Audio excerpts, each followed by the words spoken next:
Warahmatullahi wabarakatuh. Bismillahirrahmanirrahim. Alhamdulillahi rabbil alamin. Nusalli wa nusallim ala sayyidil mursalin nabiyyina Muhammadin wa ala alihi wa ashabihi wa man tabi'ahum bi ihsanin ila yaumiddin. Qala al-muallif rahimahullah wa adama naf'a bihi wa bi barakati ulumihi wa bikum fid daraini amin. Amma ba'du. Yang kami hormati pengurus jamaah, hadirin yang dimuliakan oleh Allah, mengucapkan alhamdulillahi rabbil alamin. Pagi hari ini kita masih diberikan oleh Allah sehat, umur, dan nikmat-nikmat yang lainnya. Alhamdulillah kita telah melaksanakan ibadah subuh. Mudah-mudahan ibadah kita diterima oleh Allah Subhanahu wa taala, dan Allah memberikan hari ini, pagi hari ini, memberikan keberkahan, rezeki, umur, dan sebagainya. Dan mudah-mudahan apa yang jadi hajat kita semuanya Allah kabulkan. Salawat dan salam kita sampaikan kepada Nabi kita Muhammad sallallahu alaihi wasallam, keluarganya, sahabatnya, dan para pengikut-pengikutnya hingga yaumil qiyamah. Kita buka dengan suratul Fatihah ila hadratin Nabil Mustafa Muhammadin sallallahu alaihi wasallam wa ala alihi wa ashabihi wa man tabi'ahum wa ila hadal muallif rahimallah syai'un lillahi lana wa lahum. Al-Fatihah.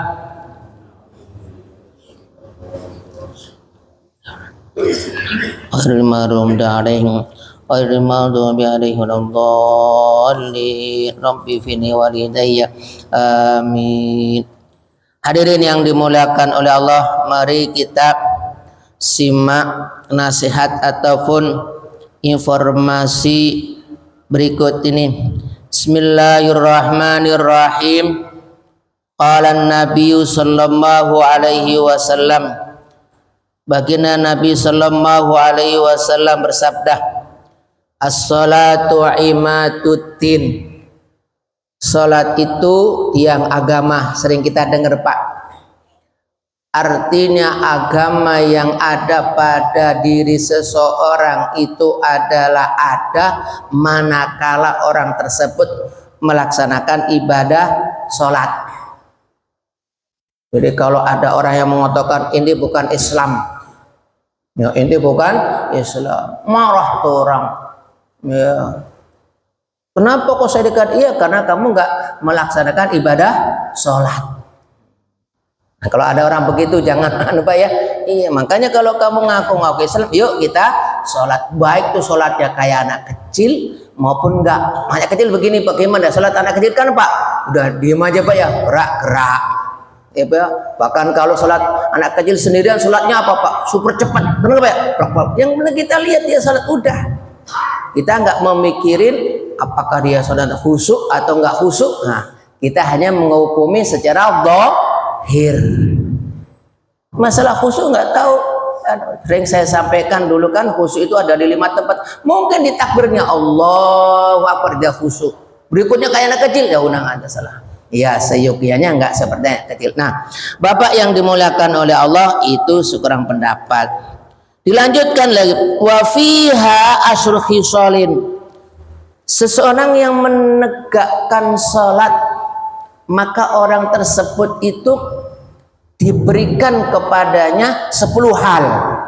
Pak, keutamaan berarti ini, Pak ya. Apa? Dikata zinul wajhi, tampak wajahnya itu wajah yang berseri-seri. Tentu yang bisa ngelihat itu orang yang khusus Bapak. Kalau bisa kita biasa begini mah nggak kelihatan.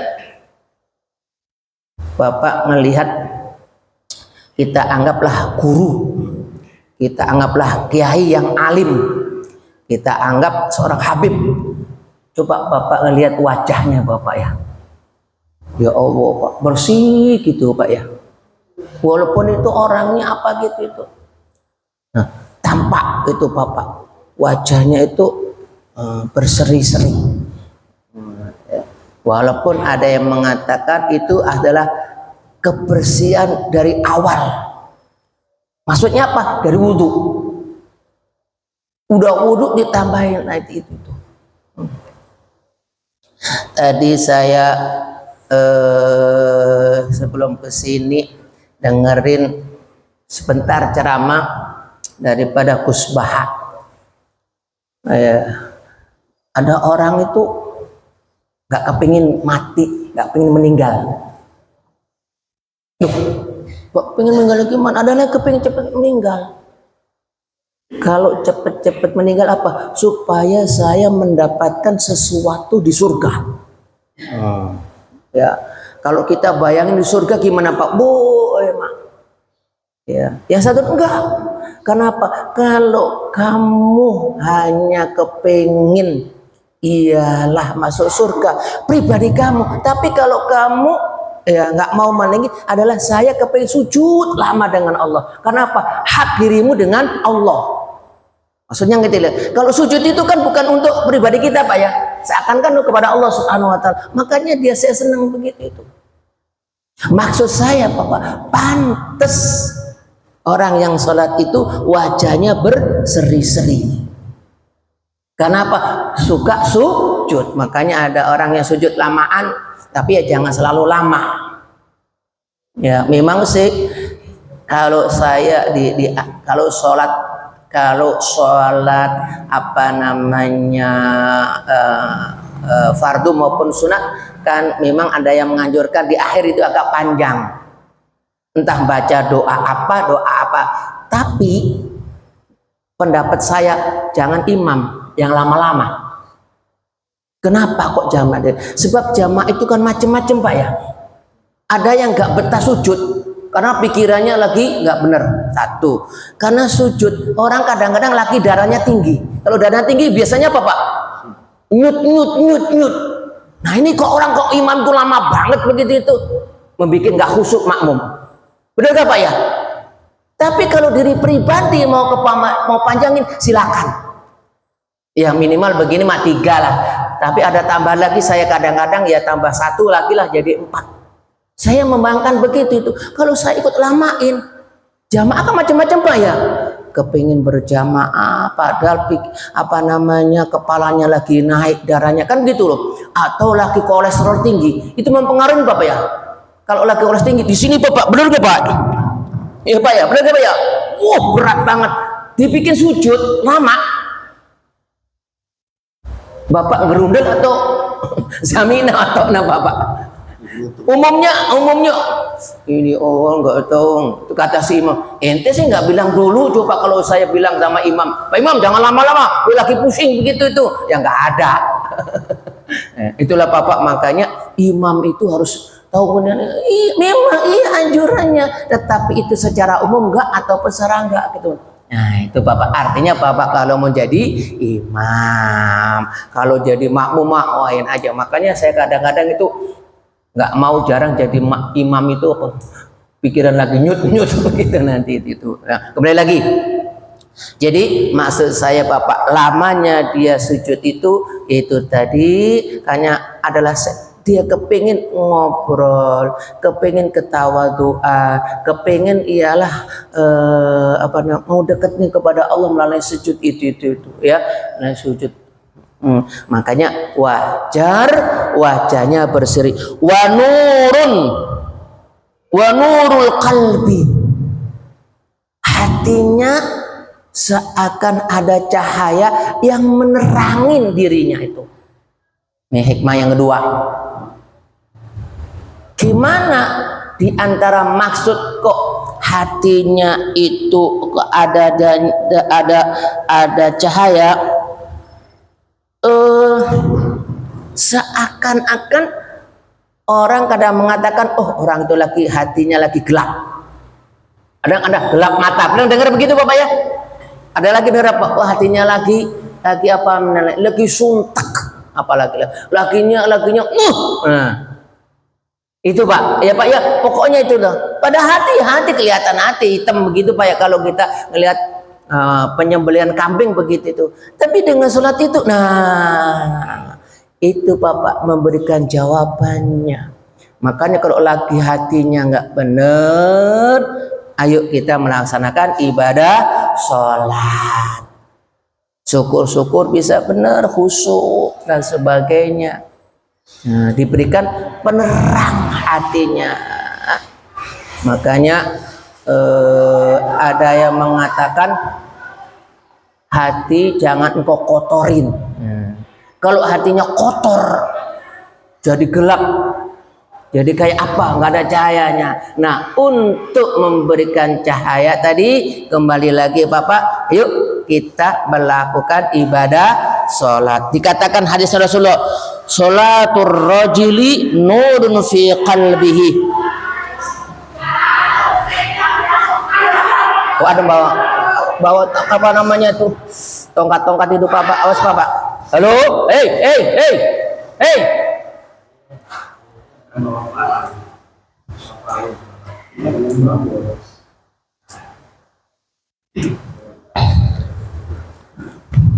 Ya, dikatakan seorang yang mengerjakan sholat, hadis lain ini, nurun ada fi qalbihi, ya, di hatinya ada cahaya.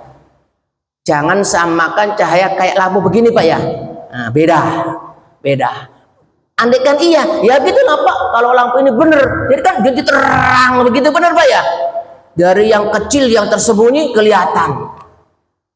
Nah, cahayanya ini hati mungkin ditunjukkan kebenaran. Umpamanya masjid ini nggak ada lampunya, gelap kan Pak ya. Di masjid ada tiang-tiang, namanya nggak ada lampu, nggak ada tiang, mau masuk kira-kira apa Pak? Bentok kan Pak ya. Di situ ada keropak Pak, tendang. Gak tahu ini pintu masjid apa jendela, nggak tahu, gelap. Nah itulah saya gambarkan. Nah dengan ada lampu lah, oh ini ada tiang. Halo, apaan itu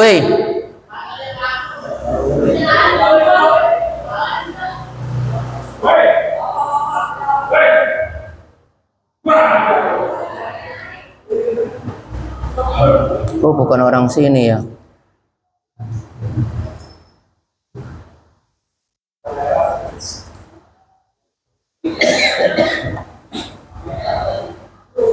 Ya Pak, kita teruskan sedikit, nggak konsentrasi jadinya, nggak apa-apa ya Pak ya. Jadi itu Bapak. Jadi kalau hati kita ada canur, nah dilihatkan dua, ini taat, ini dosa.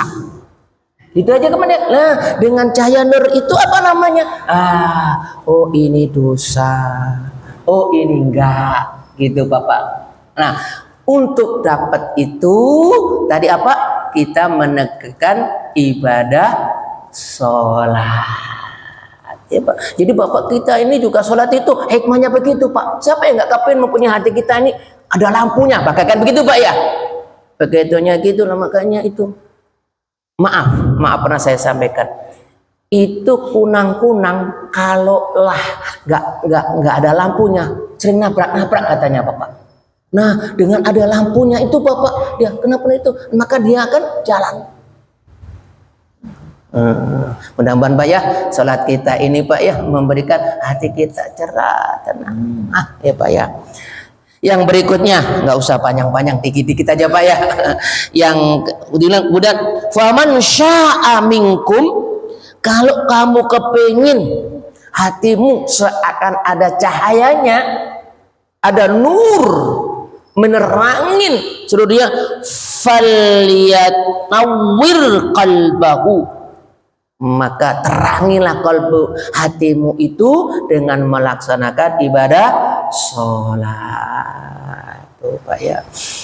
Tapi kita begini Pak, sholat kita bukan wah saya dapat cahaya, enggak. Ini secara otomatis Pak ya. Otomatis. Ya udah kita kerjain sholat Allah apa taala. Nah, nanti itu. Ya Pak. Ya. Dan alhamdulillah Bapak yang dimuliakan oleh Allah Subhanahu wa taala, apa buktinya? Kita semuanya ibadah sholat, di depan kita nanti banyak masalah, banyak yang membuat diri kita ini gelap mata. Bahasanya begitu Pak ya, gelap batiti.